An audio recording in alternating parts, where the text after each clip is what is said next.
stad die wees op dieselfde teer en klip in 'n besige stad, maar die eensaamheid glip. Het geloop met 'n swaar gemoed, maar hier het gesoek na 'n plek wat voed. Die beide se drome was buite bereik en ek het te lese van die strate gekry, ons mekaar verby geloop dag na dag sonder om te weet daar's 'n vriendskap wat wag. Dieselfde koue wind, dieselfde grys lig, dieselfde stil vrae, dieselfde sug.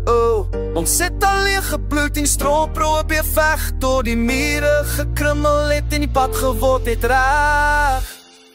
Nou is dit en Mahira, sy aan sy met Jubida en Enrico. Niemand gaan gly uit die swakry wat ons wou breek het ons opgebou. Ons is nie meer net bure wat mekaar skaars onthou. Deur die donkerste middernag en die helderste son, 4 verskillende stories wat saam herbegin kon. In die pyn en die vreugde van die heel begin af, is dit ons teen die wêreld kon nie dood in die graf.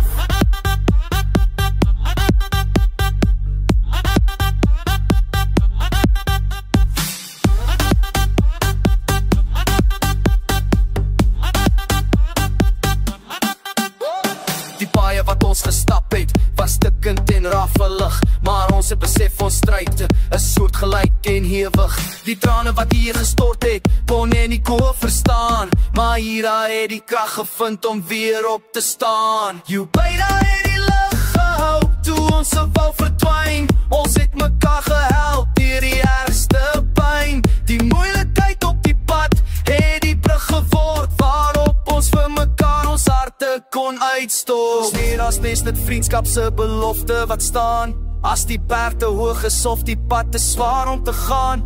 As jy val, reik ek uit. As jy wen, sal ek juig. Die spookig van die verlede moet voor ons by.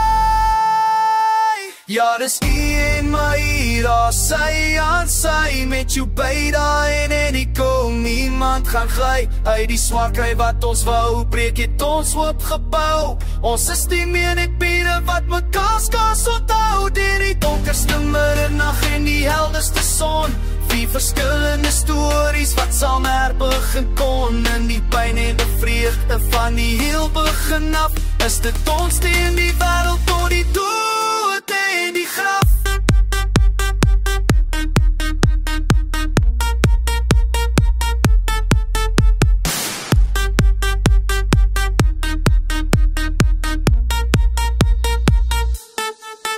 Op dieselfde strate, onder dieselfde sterre, ons dra ons geskiedenis naby en verre, maar is nooit alleen nie, nooit uit mekaar. Ek, Mahira, Jubida en Enrico, tot die dood ons skei.